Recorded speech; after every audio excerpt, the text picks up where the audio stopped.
And welcome back to It's the Wolf Time. So yeah, everybody, today's show is a bit different. If you can't tell already, you might want to just stop what you're doing at the moment. Take your cursor and take it down to the bottom right of your YouTube player and click the 410 or whatever it is down there, and you might notice that, hey, Enter the Wolf Time has now entered HD!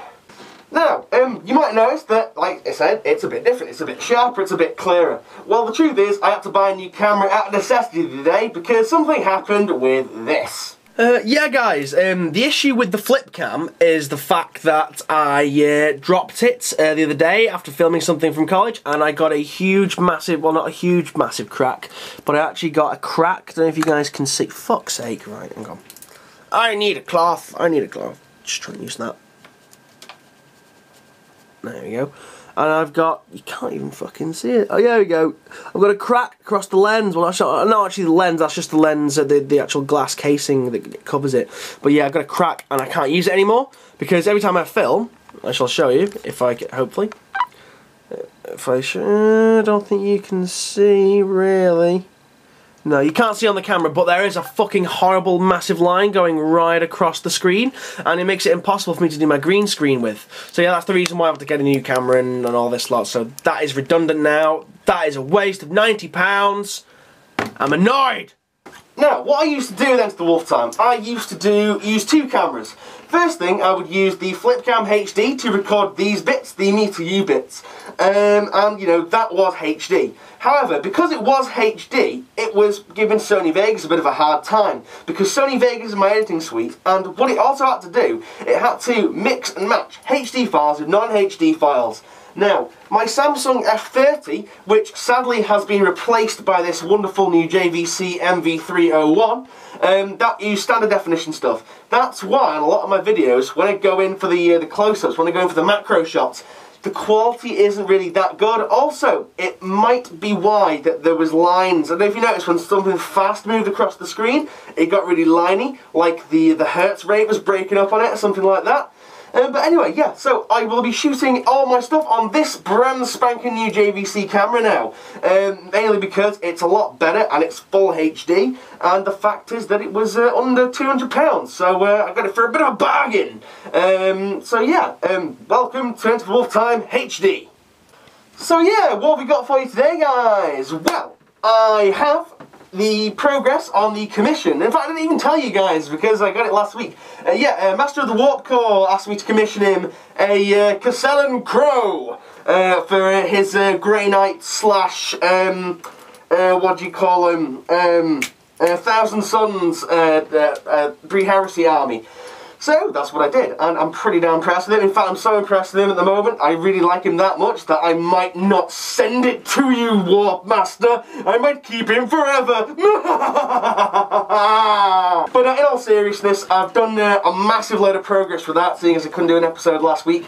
So yeah, I hope you like it, and I'll show you that in a second. And the other thing that I've got to show you, well actually I'm not going to show you, I'm not going to tell you what it is. Reason being is that I'm a bit scared of it, to be honest.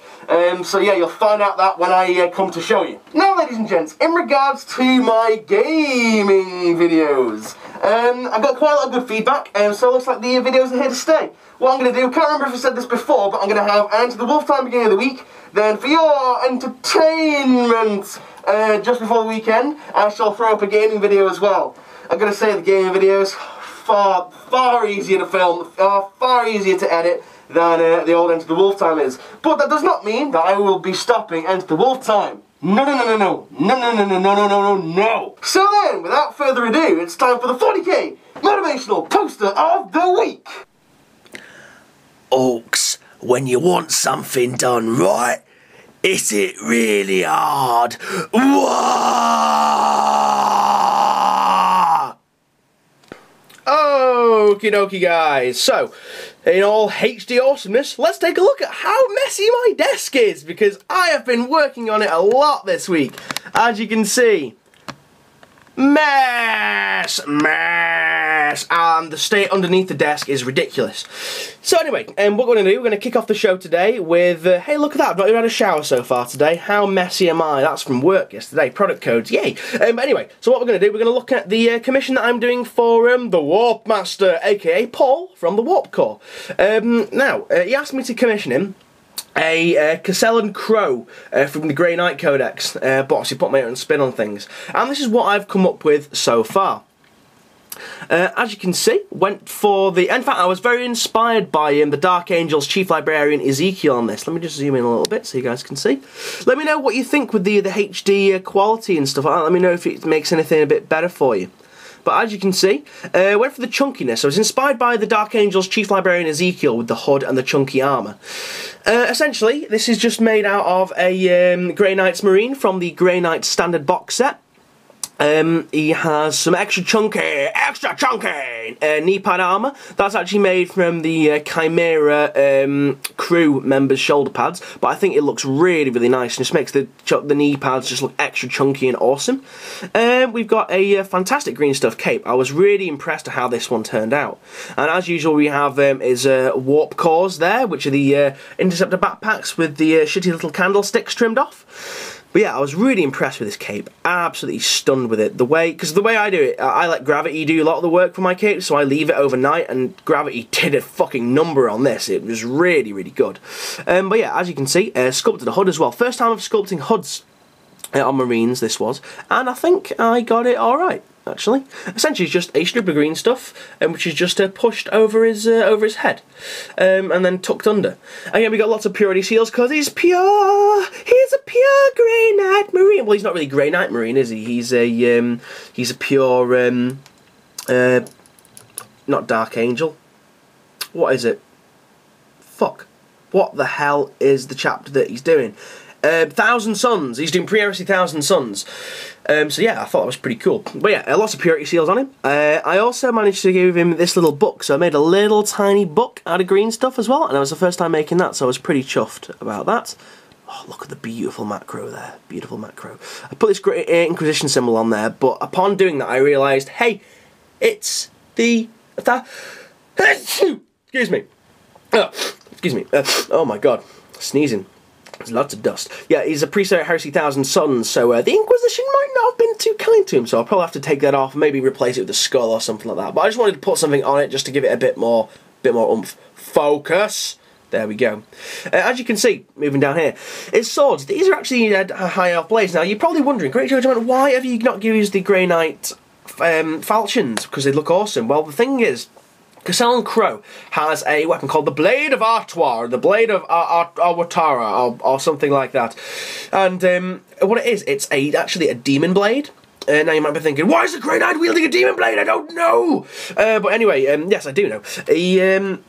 He wields it, but he doesn't use the demon power in it. He's one of the few Marines that have actually been capable of not using the power, so he just used the blades for its physical properties. But I wanted to do something a bit more awesome, so I gave him two what looks like demon blades. But these blades are actually just not dark elf, they're actually high elf blades in the fantasy range that I've had around for a while.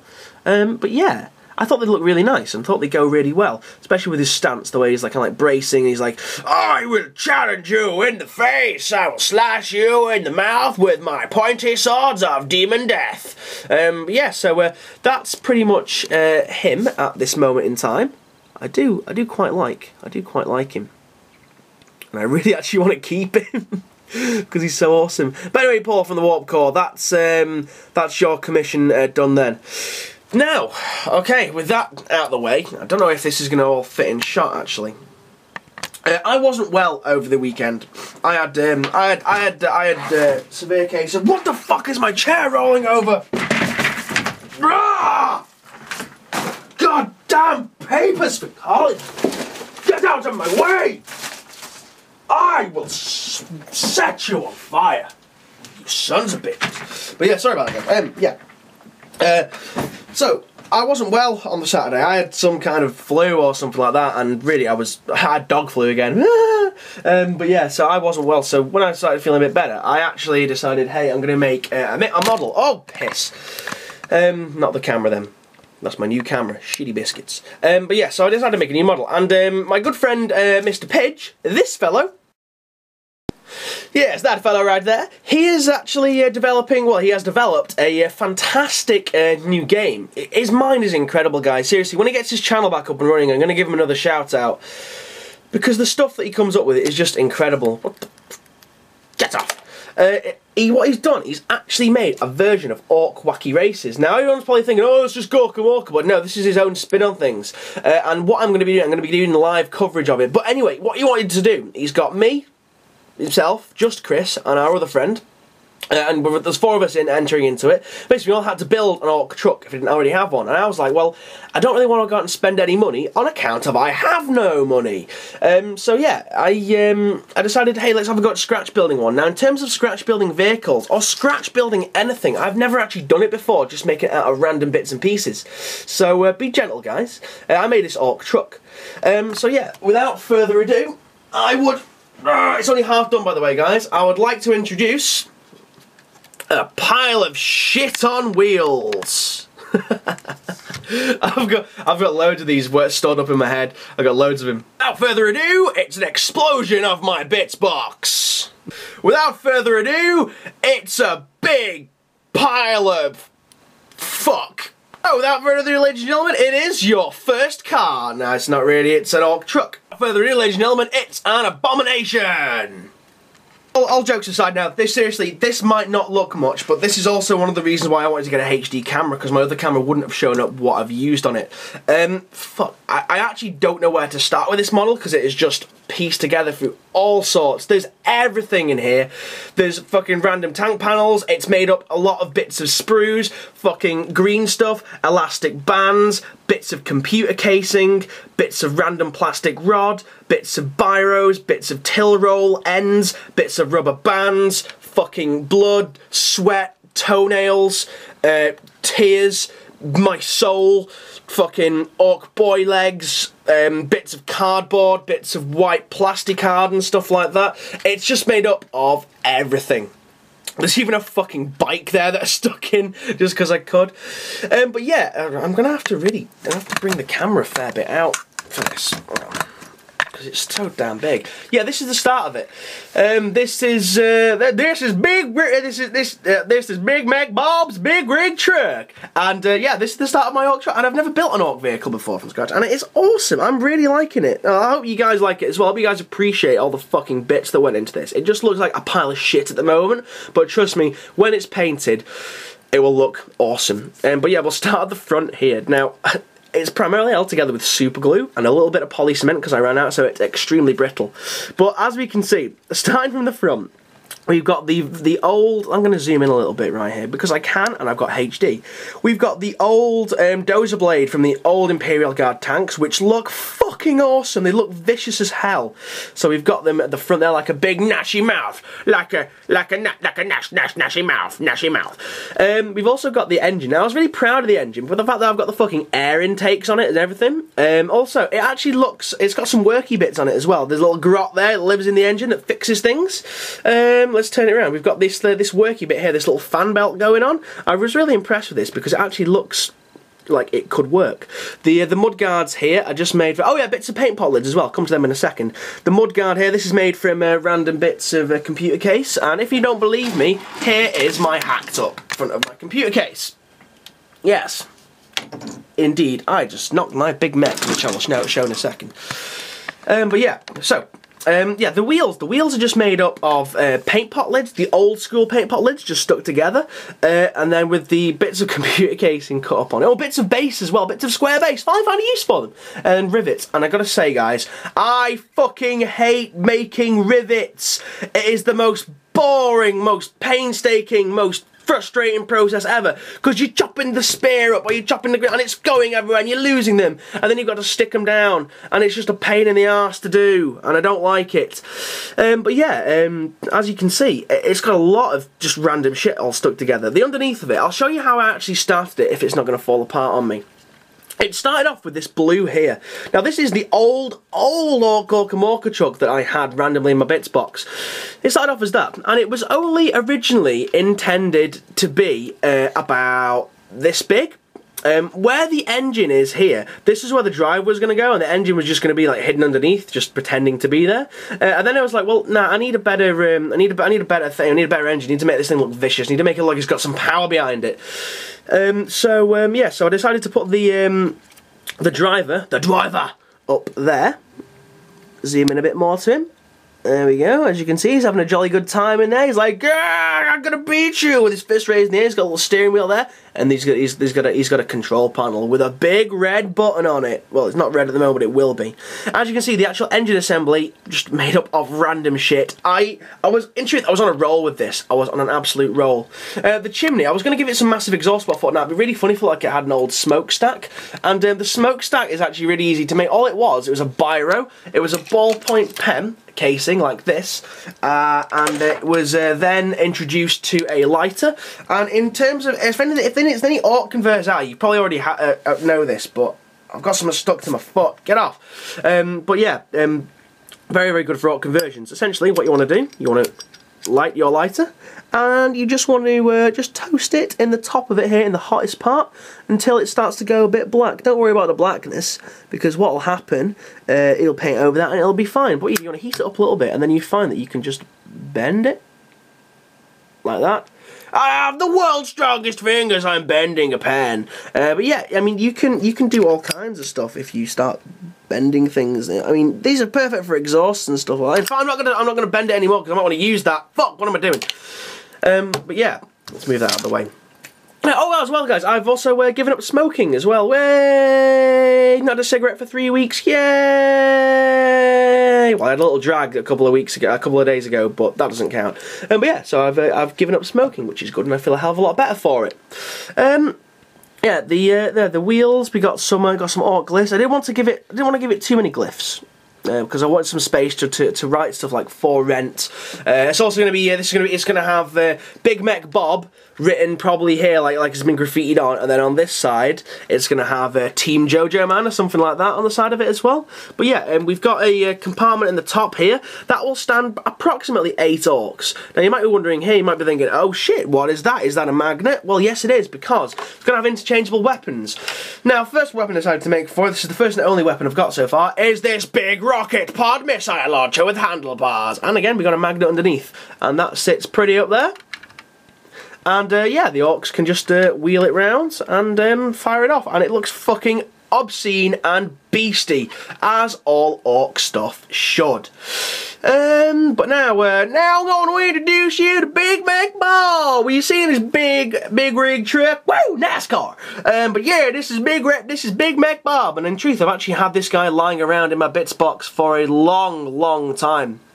I actually got this for free before it actually came out on the pre-release, because essentially I did a miniature for one of my one of the old bosses against Workshop, and they lost it, and the manager, because obviously he left, and the manager at the time couldn't find it, so he gave me this as well as some other stuff in compensation. He gave me actually, like, I think it was like 2-3 weeks before the actual release of the new AUX, when the new AUX were about.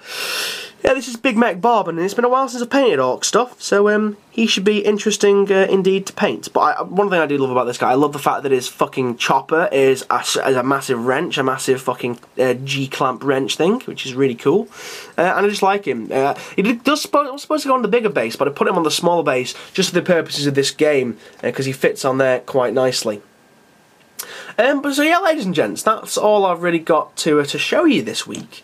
But yeah, it's not like I've skimped on anything. I've done a lot of stuff, especially with this. The only thing I do need with this though, I need some fucking rear wheels. There's nothing that I can use for rear wheels, because I didn't want to use the paint pot lids again, because they look too wimpy if I had them on the back.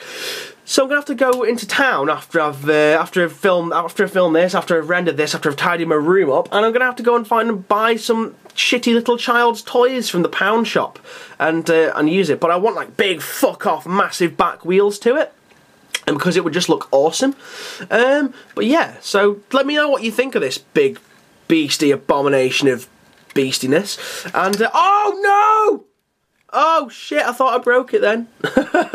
Yeah, it's very, very brittle. I'm going to have to reinforce this. Right, I'll show you the underside of it again. Yeah, it's really just held together. The only thing that's actually holding this part here to the front cab bit here, in fact, not even the front cab, the front engine, is these two bits of sprue, which are poly-cemented there, so I'm going to have to do some reinforcing on that actually as well.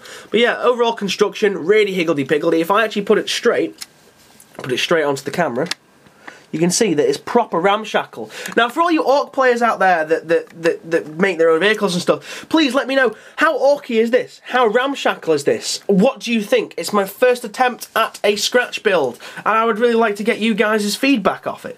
So yeah, guys, thank you very much for watching, and now it's on with the Ask Me Anything section of the show.